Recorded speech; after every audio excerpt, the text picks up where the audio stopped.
God is good. And all the time, God is good, no? Talagang sobrang naranasan natin yung kabutihan ng Diyos sa araw-araw ng ating buhay.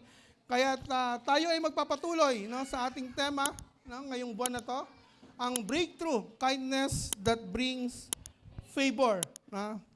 Now, in this morning, ang ating pag-uusapan, no, ang ating pong title ng ating pag-aaralan ngayong umaga is all about kindness pa rin, no?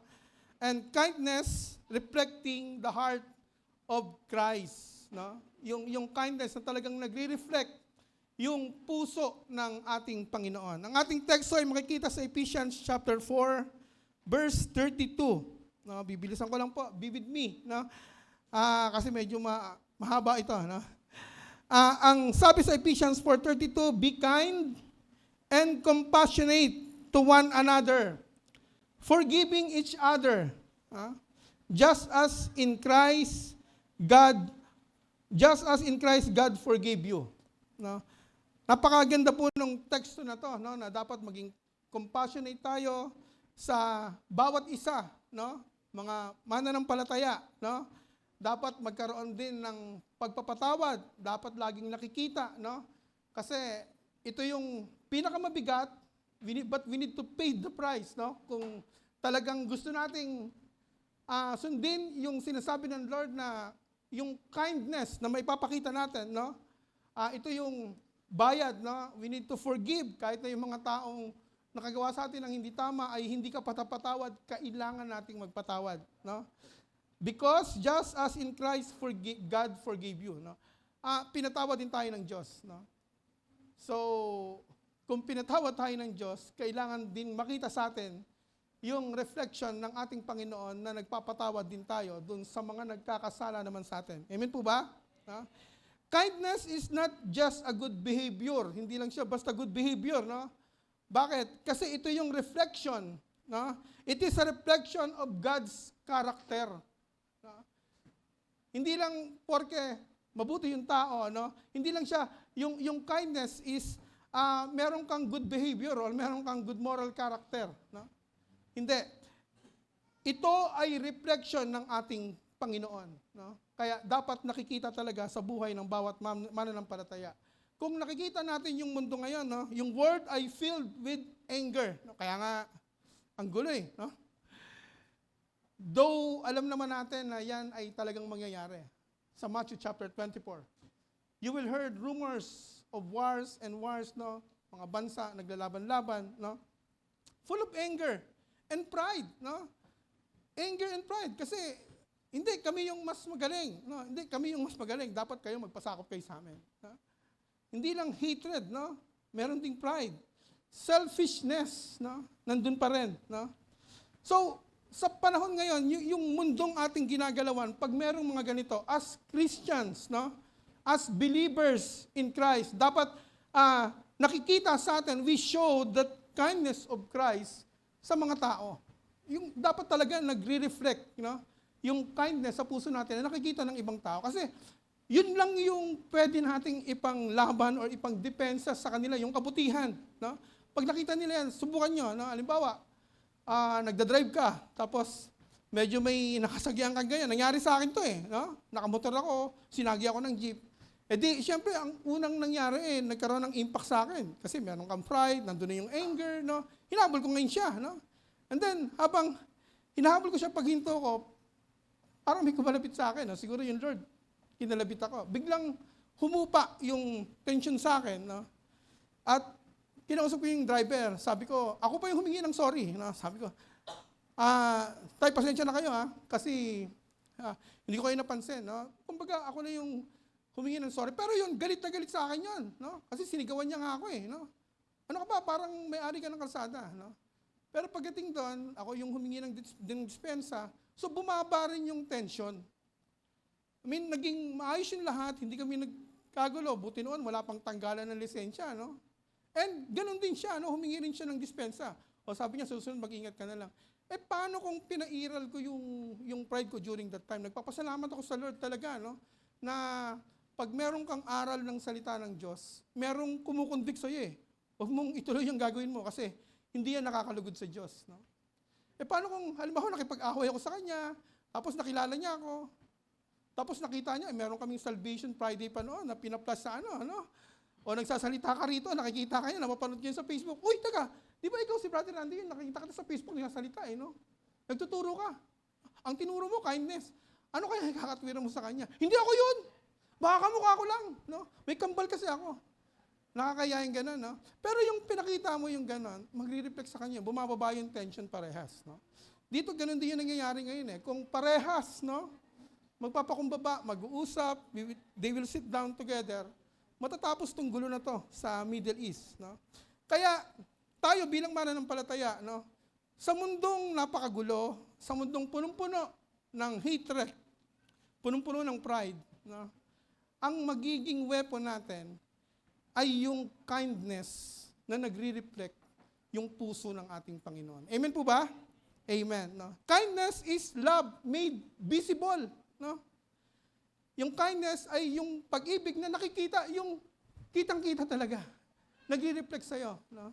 Hindi pwedeng hindi nakikita. When you say, God is love, no? When you say you love the Lord with all your heart, and you love your neighbors as you love yourself, no? So dapat ginagawa mo yon. Hindi pwedeng sinasabi mo yon o hindi pwedeng nababasa mo, pero pagdating mo naman sa bahay nyo, pinipetisyon ka ng kapitbahay mo. Galit na galit sa'yo yung imang, na halos hindi ka kinakausap, piniiwasan ka na. Hindi siya ganon. No?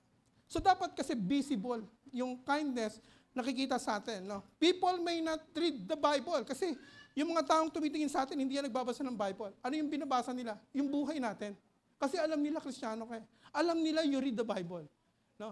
Pero sila hindi nila binabasa to, hindi nila alam. Pero pag nakita nila sa buhay mo, anong meron dun sa binabasa niya? Bakit ito? Dati ganito to, pero ngayon ganito na. No? Nabago. No? Sa Saudi, ang hirap mag-share ng gospel doon. Kasi bawal kami magdala ng Bible. No? Kaya ang sharing ng gospel doon ay talagang kailangan matiisin ka. No? Ipapakita mo yung love, ipapakita mo yung kindness sa mga tao para madala mo sila sa Panginoon. Hindi ka pwedeng lumapit doon na ito yung sinasabi ng Diyos. No? Babasaan mo sila ng Bible, hulihin ka ron. May freedom na yung mga Christian, pero dapat in private. No? Pero kapag nag-share ka sa labas, hulihin ka. Pero ano yung ginagawa ng mga mananampalataya doon? They show kindness. No? Ini-invite nila yung mga tao, ginagather nila. Halimbawa, sa basketball, ginagamit nila yon. Tapos papakain. Tapos after ng laro, mag-share ng konti. Tapos i-invite sa church. No? Ganun yung ginagawa. So, visible yung love, yung kindness, dapat sa buhay ng mga mananampalataya. No? Kasi yun yung binabasa nila sa atin. No? Now, since, mabilis pa ako? Okay lang? May ano naman, no? Since kindness, no, reflects God's character, the first thing we must understand is this. Kindness did not start with us. Hindi siya nagsimula sa atin. Wala tayo nun eh. No? Even nga si Jesus, sinabi niya tinatawag mo akong mabuting guro. Hindi naman, iisa lang mabuti dito, kundi yung Diyos, di ba? Sabi ng Panginoong Hesukristo. No? Hindi siya nag-start sa atin. Wala tayong likas nun. Lahat nga tayo makasalanan. Ano ang sabi ng Romans 3:23? Ang lahat ay nagkasala at walang nakaabot sa kaluwalhatian ng Diyos. Pag sinabing lahat, pag sinabing tao, tayo lahat yon. Walang exempted. No? Walang pwedeng magsabi rito na hindi ka nagkakasala o hindi ka makasalanan. We are all sinners. Napakabuti lang ng Diyos. Sa kanyang kabutihan, ibinigay niya yung buhay niya para sa atin. Para tayo maging righteous. Hindi sa likas na kalagayan, kundi sa harapan ng Diyos sa pamamagitan ng Panginoong Hesukristo. Ganyang kabuti yung ating Panginoon. A round of applause sa ating Panginoong Hesukristo. Napakabuti niya, no? It started with God. No? Sa Diyos nagsimula. Now, before we can show kindness to others, we must recognize that God Himself is the source of all kindness. No? Yun dapat, para walang pride, walang selfishness, no, sa puso natin. No? Lahat nung pinapakita nating kabutihan ay all glory belongs to the Lord. No? So yun, kaya kailangan natin maintindihan na God Himself is the source of all kindness. So let's begin with our first truth. Yung unang punto, Kindness is God's nature. Yun yung sinasabi natin kanina. In Psalms chapter 145 verse 9, sabi rito, the Lord is good to all. No? Walang pinipili. No? Sinners, believers, no? Lahat, good to all. He has compassion on all He has made. Taas nga yung mga created ng Lord dito. Sige, yan, no? Yung Panginoon, napakabuti niya sa atin. Meron siyang compassion sa bawat isa sa atin. Lahat tayo create ng ating Panginoon. God Himself is kind. No? Every blessing that we receive is evidence of His kindness. Lahat ng pagpapala. No? Hindi lang to material things ang pinag-uusapan. Yung magising ka pag umaga, evidence yan ng God's kindness and goodness sa bawat isa sa atin. Di ba? Muntik na ako eh. Last week, no? Talagang grabe yung panaginip ko na yun na parang mamamatay na ako. May sumasakal sa akin eh, no? Nagising ako 4:30 ng madaling araw. Normally kasi si Angie, gumigising ng madaling araw, pinupuntahan ako sa kwarto. Kasi nakaseparate ako ng kwarto eh. Mag-isa lang ako natutulog eh. Kasi nga yung anak ko, ayaw kong katabi doon sa kwarto eh. Silang tatlo doon ako mag-isa. Talagang sobra. Yung parang may sumasakal sa akin. Buti na lang, nabanggit ko yung pangalan ng Panginoong Jesus. In Jesus' name, no? Doon ako nagising. No? I mean, nahirapan ako huminga eh. Talagang binanggit ko yung pangalan ng Panginoong Jesus. In Jesus' name, no? Naggising ako. Gising ko yun. 4:30, nag-pray na ako hanggang umaga. Nagpasalamat ako sa Lord. Nagpuri ako sa Panginoon. No? I mean, hindi natin alam. Yung namatay doon sa Asur, no? Alam ba nung tao na yun na mamamatay na siya during that time? Hindi eh, no? Ganun yung buhay eh. No? Pero tayo, nandito tayo. Buhay. Why? It's an evidence ng kindness ng Panginoon sa bawat isa sa atin. Amen po ba? Hallelujah. Hallelujah. No? Example of God's kindness. No? Giving life and provision. Yan yung sinasabi ko kanina. No? Yung ating buhay. No? Actually, yung mag-exist ka rito, dapat yung pagpupuri mo sa Panginoon walang hanggan. Diba? Huwag mong gawin na. Kitilin mo yung buhay mo. Kapag dumaraan ka sa mga pagsubok, dumaraan ka sa problema, magpapakamatay ka, hindi eh. Dapat pasalamatan mo kasi kindness ng Panginoon yan. Binigyan ka ng buhay, nag-exist ka rito. No? Meron kang identity. At pagdating ng panahon, makakasama mo yung Diyos kasi yun yung intention ng Panginoon eh. Lahat ng tao dapat ang gusto ng Lord makapunta ng langit. Makasama ng Panginoon sa langit. Yung iba nga lang, hanggang ngayon, ninineglect pa nila yung Panginoon. Pero tayo, nandito tayo, buhay. No? Hindi yung pagtanggap natin, pinatay na tayo ng Diyos. Kasi nga may purpose pa tayo para i-share sa kanila yung gospel ng ating Panginoon. Ano pa? Yung provision na binibigay sa atin ng Lord. No? I mean, sa lahat ng mga failures natin, no? May provision ng Panginoon. Naiintindihan tayo ng Lord, pero it doesn't mean na sumasang-ayon siya doon sa ginagawa nating hindi tama. No? Pero naiintindihan tayo ng Panginoon. Ang kabayaran ng kasalanan ay kamatayan. No? Yan ang sabi ng Romans chapter 6 verse 23. Pero sa bawat pagkakamali natin, hindi nangyayari sa atin yan. Kasi laging may provision ng Lord. Laging nandun yung kindness ng Panginoon. First chance, second chance, third chance. God is a God of chances. Many chances. No? Binibigay ng Lord para sa atin. That is the provision of His kindness sa bawat isa sa atin. No? Lagi tayong binibigyan ng pagkakataon ng Panginoon. Pero ang katotohanan, no? Na sa bawat pagkakamali natin, there are consequences behind this sin. No? Pero pasalamat tayo sa Panginoon kasi meron pa siyang provision. No? Forgiving sinners. No? Dati tayong makasalanan, ang destination natin, doon sa naglalagablab na apoy ng impyerno. Pero yung Diyos pinatawad tayo sa pamamagitan ng ating Panginoong Jesucristo. Kaya imbis na doon tayo papunta ngayon, papunta na tayo ng langit. Dati kang anak ng kasinungalingan, 2 anak lang meron sa mundo. Ang sinasabi ng Diyos. Yung una ay mga anak ng kasinungalingan na sinasabi sa John. No? Yung pangalawa ay sinasabi sa John 1:12.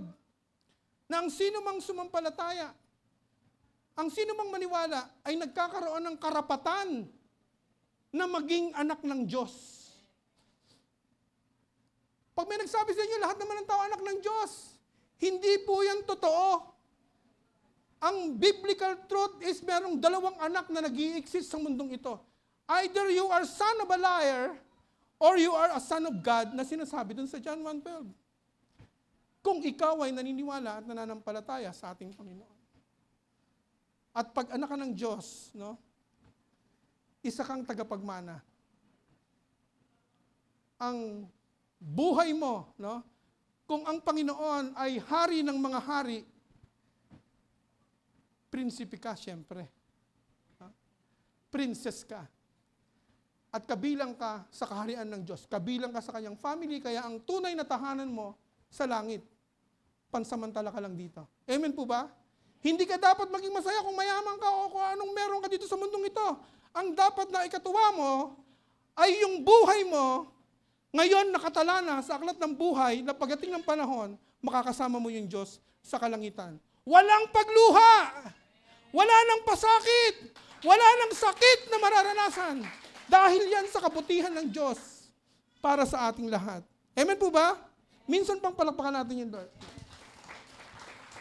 Another example is God showing mercy even when we fail. Ano ang sabi ng Lord? Isaiah chapter 1 verse 18. Halika kayo, magliwanagan tayo. Gaano man kapula ang inyong mga kasalanan o mas matingkad pa sa pula, papuputingin ko na parang niebe. Ang Diyos ang nagsabi niyan. Walang mortal sin sa Panginoon na sinasabi nila na hindi mapapatawad ng Diyos. In 1 John 1, if you confess your sin, no, God will forgive you. If you will confess. No? Napakabuti ng Lord, no? Yung mercy ng Lord. Sabi ng iba, ito ginagawa naman ng marami. Nagsasama kahit na hindi kasal. Maraming gumagawa nito, ano? Boyfriend, girlfriend pa lang. Hanggang sa mabuntis, nagkaanak. Ginagawa nila, no? Kasi ang iniisip nila, ginagawa naman ng marami. Hindi po yan, mali po yan, no? Hindi ko babaliin yung salita ng Diyos para lang ma-please ko yung gustong makarinig nito. Hindi yun katotohanan, no? Kasi wala namang nangyayari sa amin eh. Yun ang malaking pagkakamali pa uli. Pangalawang pagkakamali. Kung nagpapatuloy ka sa kasalanan at walang nangyayari sa'yo, no? Hindi ka nakakatanggap ng consequences, isa lang yan. Baka talagang hindi ka anak ng Diyos. Baka walang kaligtasan na mawawala sa'yo. Kasi ang mga anak ng Diyos na nagkakasala, hindi nagpapatuloy. Nagkakasala pero hindi nagpapatuloy sa kasalanan. Kasi merong disiplina na ginagawa yung Diyos. Pag hindi ka dinidisiplina, parang okay lang sa'yo na magpatuloy sa paggawa ng kasalanan, then you confess that you are Christian. Matakot ka. Baka yung puso mo ba to, baka pag namatay ka, magising ka na lang nandun ka sa impyerno. Kasi wala ka talagang kaligtasang tinanggap para sa ating Panginoon. Diba? Bakit hindi kami nakakatanggap ng consequences? Bakit buhay pa rin kami? Kasi nga yung mercy ng Lord nandun. Wala kang blessing na matatanggap. No? Kaya ka buhay, kaya ka kumakain 3 beses isang araw, kaya ka may trabaho, kaya ka may negosyo. Hindi pa yan yung blessing na gustong ibigay sa iyo ng Lord. That is grace. Because God is a God of mercy also. No? Andun pa rin yung biyaya ng Panginoon. Kasi mabuti yung Diyos natin. No? Pero wag nating abusuhin. Di ba? Wag nating abusuhin. Pag dumating yung pagkakataon na lumimit na yung buhay mo at bumitaw ka na rito, no? Yun ang nakakatakot. So yan yung mga God's example of kindness. No? In Romans chapter 2 verse 4, God's kindness is intended to lead you into repentance. No? Hindi naman namatay yung ating Panginoong Jesucristo na mabuti tayo eh. Actually, makasalanan tayo.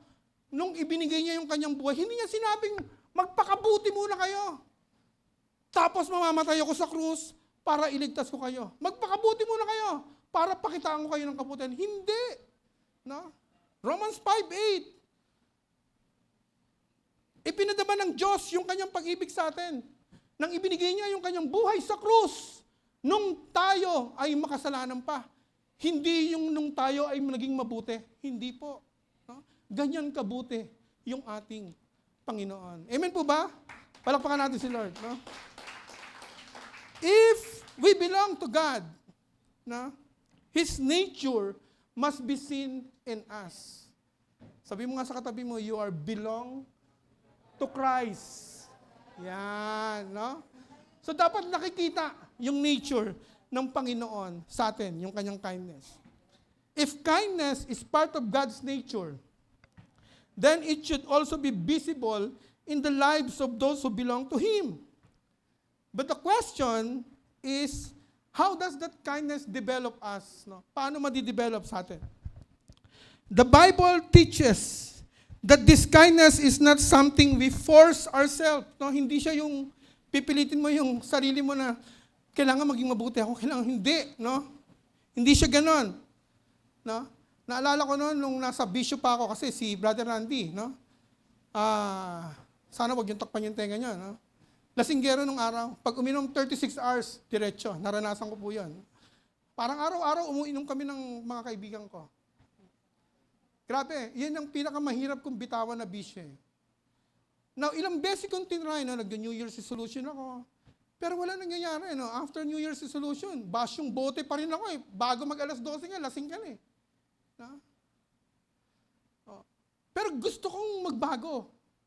Gusto kong maging mabuti. Ayoko na maging basagulero. Ayoko na itong mga bisyo na to. No? Maraming pinadala yung Lord, pero hindi ako nakinig. Hanggang sa yung Lord na yung bumisita sa akin, ang ginamit iron rod. Pinalo talaga ako. No? Na-hospital ako. Hospitalized for 10 days. Dumudugo yung ilong ko. Siguro mga ganong karami. No? May time na napuno ko yung isang baso, yung ganon. No? Na baso. Dumudugo siya every day. Dami. No? Pero buhay ako, no? Hanggang sa ika-9 days ko rin, sabi ko sa nanay ko, labas muna kayo lahat sa kwarto. Umiiyak sila, no? Pati yung nanay ko, umiiyak kasi parang nagpapaalam na ako . Tapos nag-pray ako sa Lord. Sabi ko, Lord, alam ko yung mga ginawa ko, hindi tama. Napakarami, no? Pero gusto kong baguhin yung buhay ko, gusto kong magamit mo ako. Ngayon kung nanghingi ako ng sorry, no? Nag-ask na ako ng forgiveness sa Lord. Kung hindi na ako magagamit, pwede na akong umuwi na, no? Diyan, sa piling mo. Ngayon, kung gusto mo pa akong gamitin, bigyan mo pa ako ng isang pagkakataon. I pray na hindi na dumugo yung ilong ko, tapos makalabas ako ng hospital, tapos mawala yung pagka-alcoholic ko. Gusto ko yung pag-amoy ko pa lang yung alak, no? Ayoko na talaga. Ika-9 days ng gabi, hindi siya dumugo hanggang kinabukasan. No? Ang buti ng Lord, no? Palakpakan nga natin yung Lord, no? Tapos bumisita yung doktor ko. Sabi nga nun, pag hindi pa siya tumugo ng maghapon, bukas labas ka na. So hindi siya ulit tumugo hanggang sa nakalabas ako ng hospital. Hanggang ngayon, hindi na dumudugo yung ilong ko. That's God's goodness and kindness na naranasan ko. And ang pinakamaganda rin, amoy pa lang ng alak, nasusuka na ako. No? At ito si Brother Randy ngayon. No? Ilang years na, no? Talagang ibinigay ko talaga yung buhay ko sa Lord. Hindi ko naman kayang tapatan yung ginawa niya sa akin. No? Pero kahit paano, talagang hanggang sa huling hininga, no? Huwag na tayong umalis sa Lord. Huwag na. Wala naman tayong ibang pupuntahan, lalo na sa magulong mundo ngayon. Manatili na tayo sa Panginoon. No? Magpagamit tayo sa Lord. Hindi man natin matutumbasan yung ginawa ng Lord sa atin, at least, no, nandito tayo, hanggat nandito tayo, ibinibigay natin yung buhay natin para sa Kanya. Amen po ba? Palakpakan nga natin si Lord. Hallelujah. Now, this leads us to our second truth. No? Kindness is a fruit of the Holy Spirit. In Galatians chapter 5, verse 22 to 23, sabi rito, but the fruit of the Spirit is love, joy, peace, forbearance, kindness, no? And goodness, faithfulness, gentleness, and self-control. Against such thing, there's no law. Itong mga sinasabi rito, yung fruit of the Holy Spirit, walang batas na pwedeng mag-restrict sa inyo para gawin ito. Kasi ito nga yung gusto ng Lord na magre-reflect sa atin, lalo na yung kindness and goodness. Kindness is not produced by personality. No? It is produced by the Holy Spirit. Yung Holy Spirit ang nagkukonvict sa atin. Na-experience nyo ba? Kapag may mga bagay na mali, na inuudyukan tayo ng flesh natin na gawin mo to, gawin mo to, gawin mo to. Tapos, parang hesitant ka na gawin. No? Hindi mo gagawin. Gagawin mo yan. Hindi mo gagawin. Nag-aalangan ka na gawin kasi alam mong hindi nakakalagot sa Panginoon. That's the Holy Spirit that convicts you. No? Ang gusto ng Lord, gawin mo yung mabuti. No? Gawin mo yung tama, yun ang gusto ng Panginoon.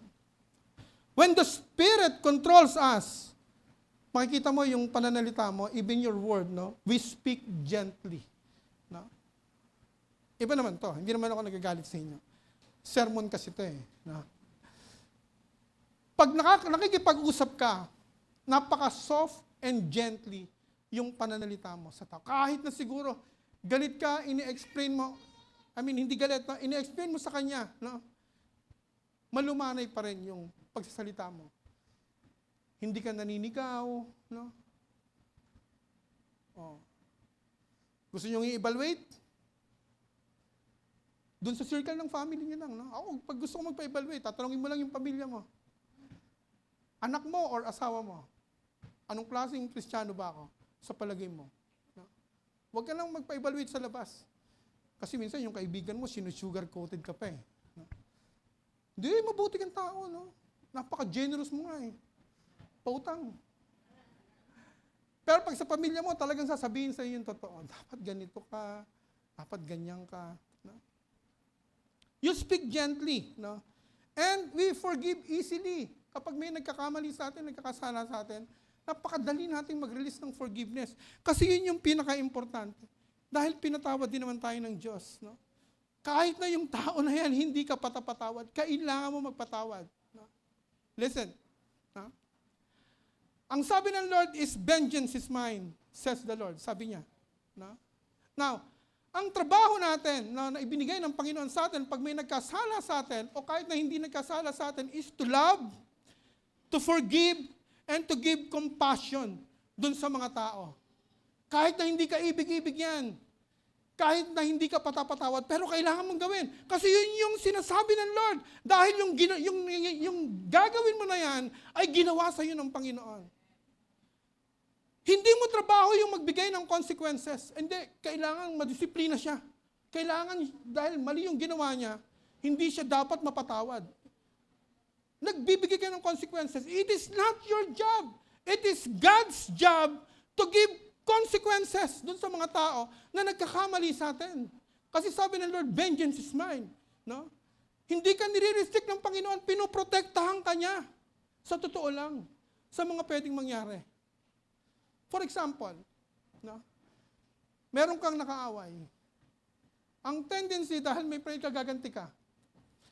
Pag ginantihan mo yung kaaway mo, pwede kang makulong or pwedeng ikaw yung madisgrasya niya. No? Ginawa mo yun because of your pride. Kasi nga, naapakan ka niya eh. No? Pero, tingnan mo, nasaktan ka, gumanti ka, nakapanakit ka, pwede ka makulong, masasaktan ka uli. Wala ka pa sa panig ng Diyos. Pero kung nasaktan ka, nagbigay ka ng pagpapatawad, kinausap mo siya ng maayos, kahit na naapakan yung pride mo, pero nasa panig ka pa naman ng Diyos. No? Parehas kang masasaktan. Ang difference lang, yung nasaktan ka na nagpatawad ka, nasa panig ka ng Diyos. Yung nasaktan ka na gumanti ka, nasasaktan ka pa rin, pero wala ka sa panig ng Diyos. Amen po ba? Nakukuha po ba natin? O masyado ako mabilis? So we need to forgive. And if magre-reflect yung Christ, if the work of the Holy Spirit, o yung fruit ng Holy Spirit rather ay nasa atin, we can forgive easily. We can speak gently. We help willingly, madaling tumulong. No? Talagang pag nakita mo na may pangailangan, hindi lang siya basta, I will pray for you. Hindi. Pag alam mo yung pangailangan, nananalangin ka na, nagbibigay ka pa ng tulong. Ang sabi ng Lord, I will supply all your needs according to my riches and glory. Needs ang sinusupply ng Panginoon sa bawat mananampalataya. Pag sobra ka sa needs, tatalong ka sa 2 Corinthians na ang sabi ng Diyos, pasasaganahin kita ng higit sa iyong pangangailangan. Why? Para makatulong ka naman sa iba. Ganun nating i-address o i-assess kung anong meron tayo. Kasi galing lahat yan sa Diyos. Sino ang nagsusupply? Yung Diyos. Our economy is not based on this earth. No? Ang lahat ng meron tayo nanggagaling sa heaven. Kaya huwag kang matakot kahit na anong nangyayari dito. Sabi nila, babagsak ang ekonomiya. Mamahal yung gas. Baka mawalan kami ng trabaho. Huwag kang matakot. Kasi ang nagsusupply sa'yo, hindi dito. Sino yung nagsusupply sa atin? Philippians 4:19, yung Diyos sa kayamanan ng ating Panginoong Hesukristo. Amen po ba? Palakpakan natin yung Lord. Hallelujah. A spirit-filled life is a kind of life, no? Is a kind life, no? But the greatest picture of kindness the world has ever seen is found in one person. Kanino? Kay Jesus Christ. Yun yung hindi pa nakikita ng mga tao. Kay Jesus lang, no? His life shows us what real kindness look like in action. No? Kung paanong mag-a-act. Yun yung ating third truth. No? Jesus is the perfect example of kindness. Sabi ng Acts 10:38, how God anointed Jesus of Nazareth with the Holy Ghost and with power, no? Who went about doing good and healing all the oppressed of the devil, for God was with him. No? Jesus shows His kindness sa pamamagitan ng pagpapagaling ng may sakit. No? Yung Panginoon lumalakad, nagpapagaling ng may sakit. Ano mang uri ng sakit karamdaman, naririto ka ngayon, naririnig mo to, nandito yung Panginoong Jesus. Kung meron kang sakit karamdaman, paggagalingin ka ng Lord. Amen? Amen! Palakpakan natin si Lord. No? Hallelujah! Hallelujah! No? Let me pray first for you. No? Kung meron kayong nararamdaman,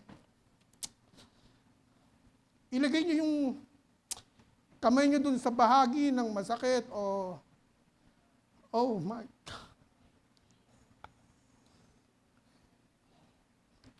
God is here. No? Let me pray for you. Lord, sa umagang ito, Panginoon, as we hear your word in Acts chapter 10, verse 38, you are good, you are kind. Nagpapagaling ka ng anumang sakit at karamdaman, Lord God. Sa aming kalagitnaan, Panginoon, anumang sakit o uri ng sakit na aming nararanasan, Panginoon, o Diyos, ay pinapalayas namin sa katawan ng bawat anak mo na nakakaranas nito. I declare healing upon healing sa bawat katawan ng mga anak mo na narinito ngayon, na nakakaranas ng anumang uri ng sakit karamdaman. Spirit of hypertension, I rebuke you and out in the name of Jesus. Spirit of diabetes, I command you to come out in the name of Jesus. Spirit of infection, viral or bacterial, I command you to come out in the name of Jesus. Any disease, kidney disease right now, in the name of Jesus, I rebuke in Jesus' name, in Jesus' name. Let your healing power be upon us today, O God. In the name of Jesus. In the name of Jesus. Thank you, Lord. In Jesus' name, amen. I feel the presence, no? Sobrang na-amaze ako sa Panginoon, no? He healed the sick, no?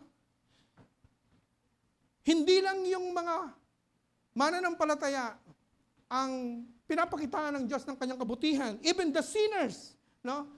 Sabi ng Lord, pinauulan ko sa mabutit masama. Tama ba? Ang ulan ba nasa mga Kristiyano lang? Hindi, no? Minsan nga, sa harap ng bahay natin, bumabaha pa eh. Diba? So, ang pagpapala ng Diyos for both sinners and believers. No? Now, sino tayo? To persecute them. No? Kaya dapat magpakita tayo, magbigay tayo ng compassion sa kanila. No?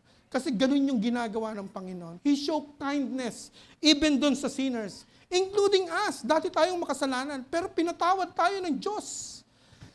Hindi tayo pinatawad ng Diyos dahil naging mabuti tayo. Pinatawad tayo ng Diyos. Pinakita niya yung kanyang pagmamahal. Pinakita niya yung kanyang kabutihan while we are still sinners. Yun ang sinasabi ng Romans chapter 5 verse 8. Hindi sinabi ng Diyos na, halika rito, Jolo. Magpakabuti ka muna para mapatawad kita sa iyong kasalanan. Hindi. Hindi ka pwedeng pumasok sa JIL Don Bosco Kung makasalanan ka, kailangan maging mabuti ka muna. Hindi, no? Ini-invite ng Diyos ang lahat ng tao to come before Him para sila ay mapatawad sa kanilang mga kasalanan. Including us. No? Kaya ganun kabuti yung ating Panginoon. The rejected. No? Ang hirap ng rejected. No? Yung lepers, no? They are outcasts, rejected. Walang pwedeng lumapit sa kanila. Hindi na sila pwedeng tumira sa pamilya nila. Doon sila sa labas, no? Ng Jerusalem maninirahan. Bakit? Kasi nga, meron silang ketong. Pero si Jesus, imbis na layuan sila, nilapitan sila ng Panginoon. Ano yung gusto mong gawin ko para sa'yo? Gusto ko pong gumaling. Be clean. Hindi sinabi ng Lord na, Panginoon, pagalingin mo po siya sa kanyang karamdaman. Hindi. No. May authority si Jesus. No? Ang sabi niya lang, be clean. There's nowhere in the Bible na mababasa nyo na namamalimos si Jesus. Even yung mga apostol, para gumaling yung kanilang pinapanalangin. And that same authority, sabi ng Lord in Luke chapter 10, I have given you the authority to trample the snakes and scorpion, to overcome the power of the enemy, to heal the sick, in the name of Jesus Christ of Nazareth. Meron ka nun. No? Kaya pag nag-pray ka, rebuke, and then declare. Rebuke and declare. Rebuke and declare. That is how you pray for deliverance, for healing. Kasi yun yung authority na binigay sa atin ng Panginoon. Dahil yan sa kanyang kabutihan. No? Amen po ba? Itong mga lepers, pinagaling ng Panginoon. Nung gumaling sila, hindi na sila rejected. Na-restore yung kanilang buhay. Ganon din tayo. We are outcasts. No? Feeling lang naman natin. Sometimes, no? Parang feeling natin rejected tayo sa family, kung meron man ganon. Pero sa Panginoon, hindi tayo rejected. Yung pagmamahal ng Diyos sa atin, hindi nagbabago kahit na minsan. Hindi lumalayo yung Diyos sa atin. The poor, no? Dito yung mga mahihirap sa pera. The poor in the spirit. No? Blessed are the poor in spirit. No? For they will experience God. Even His enemies. Before we are enemies of God.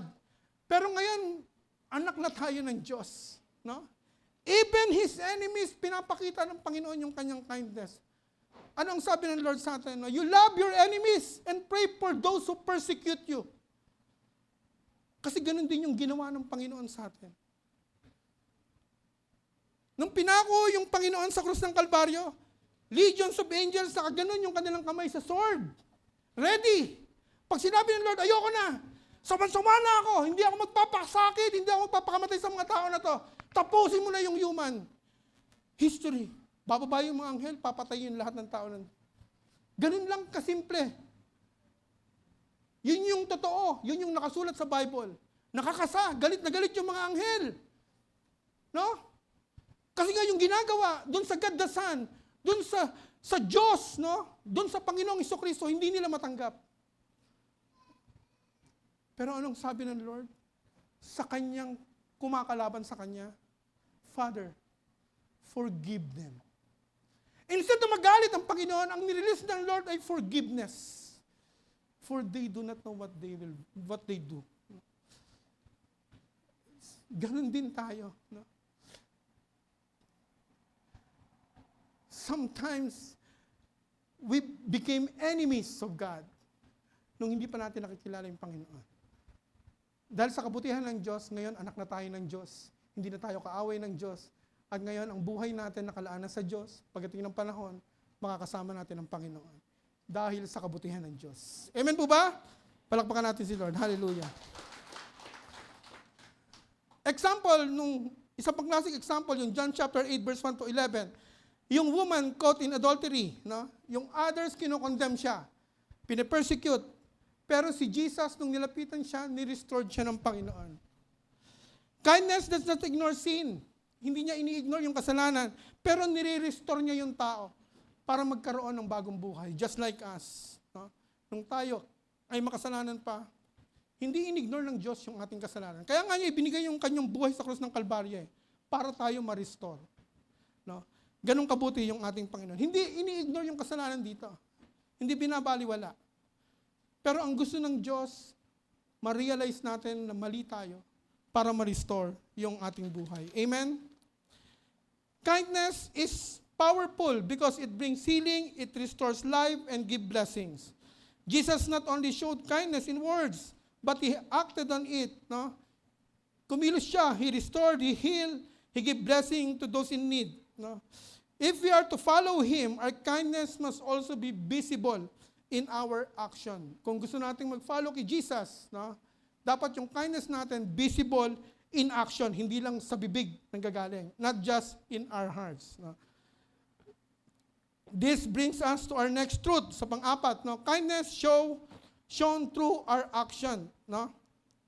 3 practical ways. No? Kindness is more than words. Meron siyang 3 practical ways to show that kindness is more than words. Una, kind words.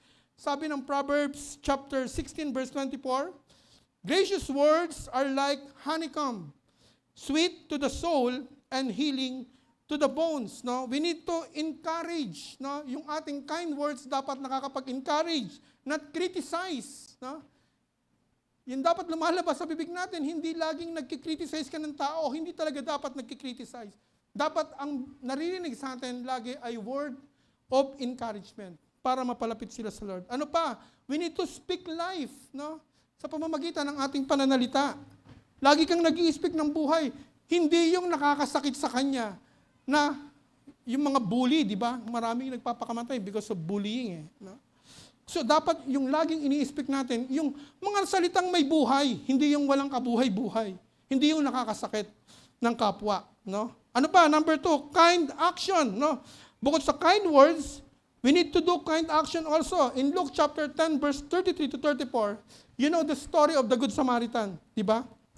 Kindness requires compassion and action. No? Real kindness ay may cost. Ano yung cost? Yung time. No? Ano yung ginawa ng Samaritan? No? Dumaan yung priest, merong sugatan dyan, merong nilakawan, binugbog, na halos mamatay na, sugatan. Dumaan yung priest, tinignan lang, tapos umalis. Dumaan yung Levites, tinignan lang din, tapos umalis. Mga Jews to, ha? Now, dumaan yung Samaritan. No, Hudyo yun eh. Yung hinold up. Nakita niya. Ano ang ginawa niya? No? Itong Samaritan na to, may mga lakad din to na importante. No? Na kailangan, may timetable din siya, no, na ginagawa. Pero anong ginawa niya? It cost his time, nilapitan niya. No? Pinag-aksayahan niya ng oras. Sometimes, no, yung ating kindness, kung nagre-reflect yung God's heart sa ating buhay, talagang we need to pay the price. Mag-i-excel din tayo ng oras, no? Sa pag-share ng gospel, no?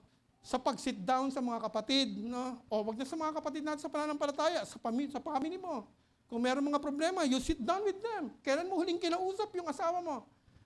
Na nagkamustahan kayo, nagkapi-kapi kayo, kapeling, no? O, kumusta ka na? Kumusta yung trabaho mo? No?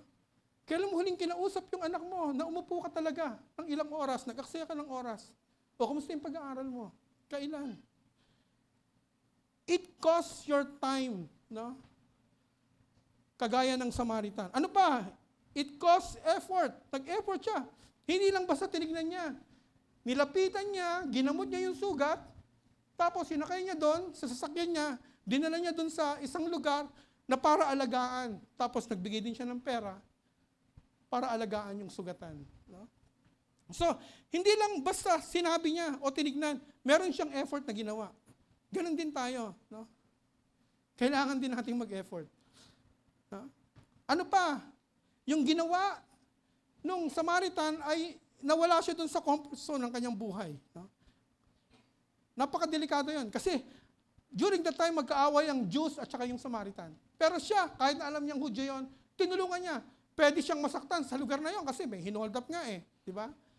Pero nag-take siya ng risk kasi alam niyang yun yung mabuti. Yun yung sinasabi ng Lord sa kanya. So, tinulungan niya pa rin. No? Yung comfort nawawala. Sometimes, pag tumutulong ka, kahit na hindi katulong-tulong tong tao na to, pag nagpatawad ka, kahit na hindi to kapatapatawad, pag gusto mo magmahal, kahit na hindi ka mahal-mahal tong tao na to, kailangan mong gawin. Kasi yun yung mabuti at yun yung gusto ng Panginoon. Amen po ba? Palakpakan nga natin si Lord. No? That is the real kindness. Meron siyang cause. No? Hindi siya basta-basta. Ang kailangan natin gawa, time, effort, and comfort.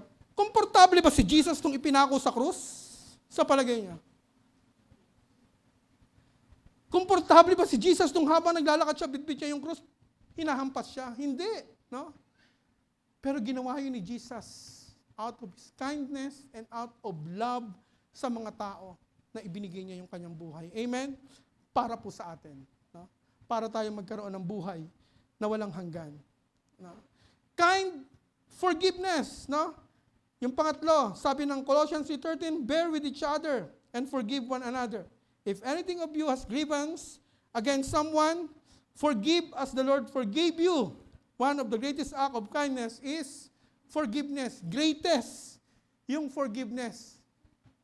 Panginoon, makailang beses ko bang patatawarin yung nagkasala sa akin? Sabi ng Lord, hindi ko sinabing 7, kundi 70 ulit nito.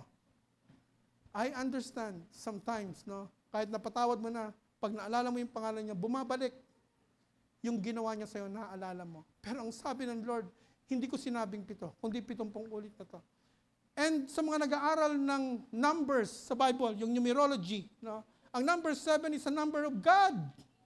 Ang ibig sabihin ay eternal forgiveness. Pag naalala mo yung ginawa ng tao na to, you release forgiveness again hanggang sa makalimutan mo yung ginawa niya sa'yo. Hanggang sa mahil ka.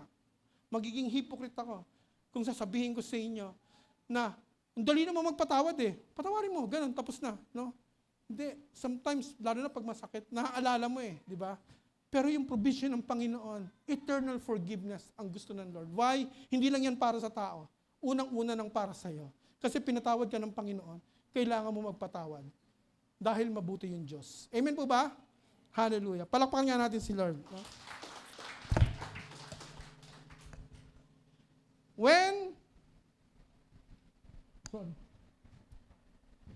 we put kindness into action, through our words, deeds, and forgiveness, it does more than bless others. Maraming nabibless na tao. It reveals the heart of God to the world. Nare-reveal yung puso ng Panginoon sa buong mundo. And points people to Him. Maraming tao ang lumalapit sa Diyos. And ito yung panghuli natin. No? Last, kindness is a powerful witness. In Matthew chapter 5 verse 16, let your light shine before others that they may see your good deeds and glorify your Father in heaven. Yung kindness ay nag-o-open ng opportunity sa mga tao na hindi pa nananampalataya sa Lord para lumapit sa Kanya. Tanggapin siya bilang Panginoon at tagapagligtas. Kaya tayo nandito hanggang ngayon. Kaya tayo buhay. When we accepted Christ as our Lord and Savior, hindi tayo pinatay ng Panginoon para makasama niya na sa langit. Pinanatili niya tayo rito para magamit tayo ng Panginoon to show His kindness, to show His compassion sa mga tao para ang mga tao lumapit sa Diyos. Hindi mo kailangan maging matalino sa Bible para makapag-win ng soul. Kapag yung buhay mo maayos, visible, nakikita yung kindness na nagre-reflect ng puso ng Panginoon sa buhay mo, maraming tao ang lalapit sa Panginoon. Maraming tao ang makakilala. Kindness is a very powerful weapon to witness para ibahagi ang ating Panginoon sa mga tao. Amen po ba? Palakpakan nga natin si Lord. People are often reached not by arguments. Hindi yung kagaya mga napapanood natin ng mga debate, no?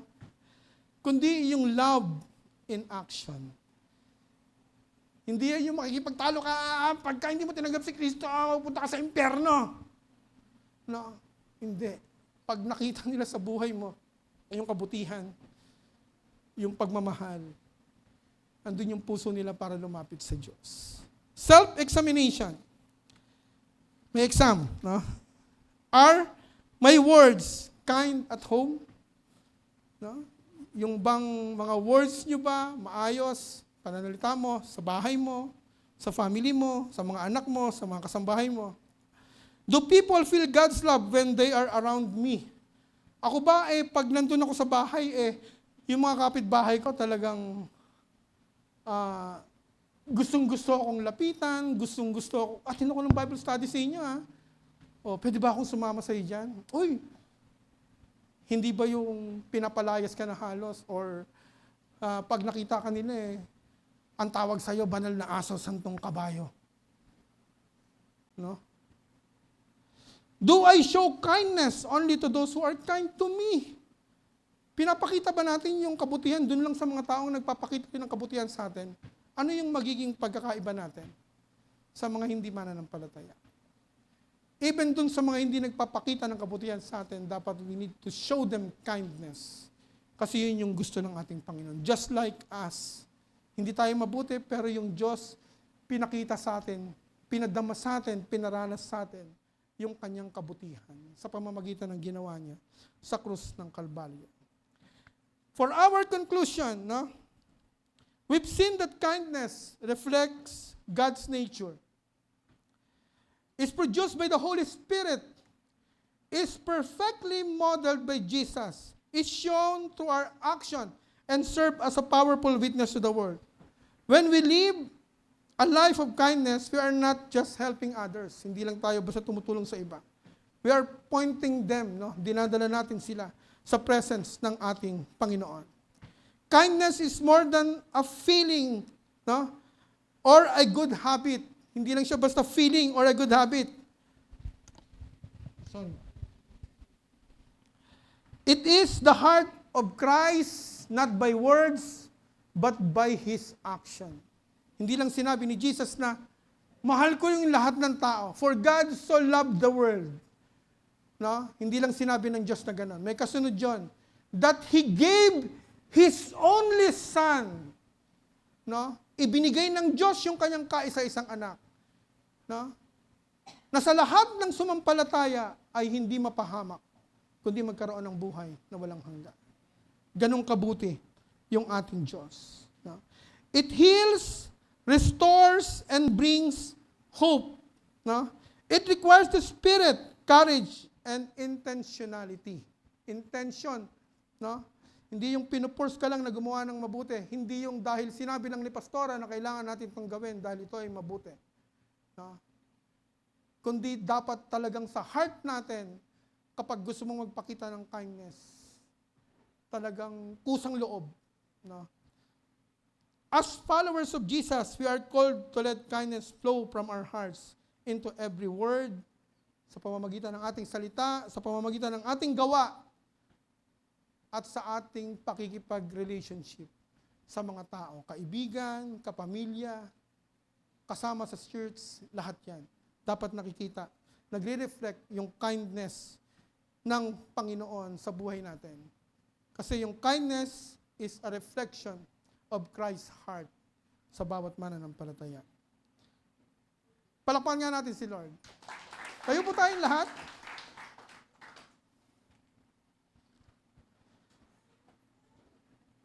Another challenge.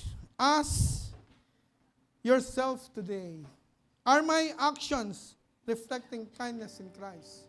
Kayo lang yung makakasagot niyan, hindi ako. I don't know you, hindi ko alam yung ginagawa nyo every day of your life. No? Pero kapag yung buhay natin nag-reflect yung kindness ng ating Panginoon, yung kabutihan ng Diyos na ating naranasan, no? Yun ang gustong-gusto ng Lord.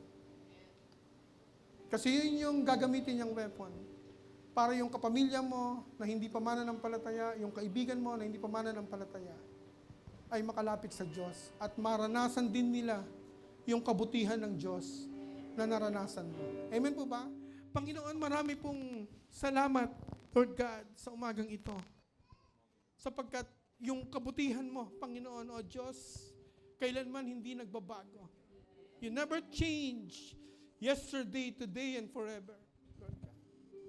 Sa aming mga pagkakamali, over time kami ay nakakagawa ng hindi kalugod-lugod sa iyo, Panginoon. Pero kahit minsan hindi mo kami iniwan. Lagi kang nandyan para sa amin. Lagi mo kaming ibinabangon para makapagsimula muli. Ang kabutihan mo, Panginoon, O Diyos, ay laging nandun sa pagpapatawad mo sa bawat isa sa amin sa lahat ng aming mga pagkukulang sa iyo. Wala kaming kayang itumbas, Panginoon O Diyos, sa ginawa mo. Hindi namin to kayang tumbasan ng kahit na anong material na bagay kung ano man ang meron kami. Hindi namin kayang tumbasan kung anumang posisyon, Panginoon O Diyos, meron kami sa mundong ito na aming ginagalawan. Wala kaming pwedeng isumbat sa iyo, Panginoon O Diyos. Sapagkat naririto kami ngayon, buhay, malakas, dahil sa iyong kabutihan, Panginoon O God. Lord, sa umagang ito, sa aming kalagitnaan, maaaring merong mga pusong sugatan, Panginoon O Diyos, mga unforgiving spirit, Panginoon, yung mga pagpapatawad na hindi pa namin nare-release. Lord, you touch your people's heart right now, Panginoon O Lord God, upang ma-release, Panginoon, ang forgiveness na nais mo sapagkat pinatawad mo kami, Lord God. Ma-release namin ang pagpapatawad din sa iba, sa mga taong nagkasala sa amin.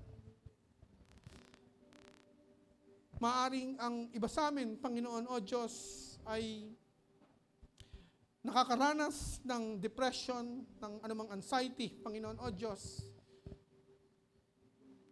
dahil sa mga salita, Panginoon O Diyos, na hindi ka nais-nais na aming napakinggan, na nasabi sa amin, or maaring kami rin, Panginoon O Lord God, may mga bagay, Panginoon, sa pamamagitan ng aming salita, sa pamamagitan ng aming mga action, ay nagkakasala kami, nakakagawa kami ng hindi tama sa iyong harapan. Lord, we come before you, Panginoon, O Lord God. Lumalapit kami sa iyong harapan, humihingi ng tawad sa lahat ng aming mga pagkakamali. I-restore mo ang aming mga buhay, Panginoon, O Diyos. Ibalik mo, Panginoon, ang aming kasiglahan, Panginoon, O Lord God. Sa tuwing kami ay makakagawa ng mga bagay na makakasakit sa aming kapwa, sa aming pamilya, Lord God, lagi mong ipaalala, Panginoon, at ilagay sa aming puso ang iyong kabutihan na ginawa mo para sa amin, Panginoon O Diyos. Lord, salamat ng marami, Panginoon, sa kagalingan, sa bawat karamdaman na ipinaranas mo sa amin, Panginoon O Diyos. Salamat sa iyong ginawa sa krus ng Kalbaryo na ibinigay mo ang iyong buhay, Panginoon O Lord God, upang kami ay maligtas at magkaroon ng buhay na walang hanggan. Salamat sa iyong biyaya, Panginoon O Lord God, na aming nararanasan sa araw-araw ng aming mga buhay, Panginoon O Lord God. Thank you for the provision, Panginoon O Lord God, na lagi mong ibinibigay sa amin, Panginoon O Lord, upang kami ay magpatuloy, even, Lord God, nakakaranas kami ng iba't ibang uri ng problema, Panginoon, sa aming buhay. Nandyan ang iyong kapayapaan, Panginoon. Hindi mo kami iniiwan, Panginoon O Diyos, sapagkat ikaw yung mabuting Diyos. Ikaw yung napakabuting Diyos, Panginoon O Lord God, na siyang tumutulong sa amin, O God, in the name of Jesus. Lord, panatilihin mo ang aming buhay sa iyong presensya, Panginoon. I pray, Lord, na laging makita, Panginoon, ang iyong kabutihan, Panginoon, sa buhay ng iyong mga anak na naririto ngayon. Gamitin mo ang bawat anak mo na naririto ngayon, Panginoon O God, upang maging visible ang iyong pag-ibig, Panginoon O Diyos, upang mag-reflect, Panginoon, ang inyong kabutihan sa bawat tao, Panginoon O Diyos, na makakakita nito, upang ang bawat tao na makakaranas ng kabutihan na ito, Panginoon O Diyos, ay lalapit sa iyo, kikilalanin ka, tatanggapin ka bilang Panginoon na tagapagligtas ng kanilang buhay. We thank you, Lord, sa iyong kabutihan, Panginoon, sa aming buhay. Wala kaming kayang ibalik sa iyo, kundi yung pinakamataas na papurit, pagsamba at pasasalamat sa pangalan ni Jesus. Ang lahat ay magsabi ng Amen.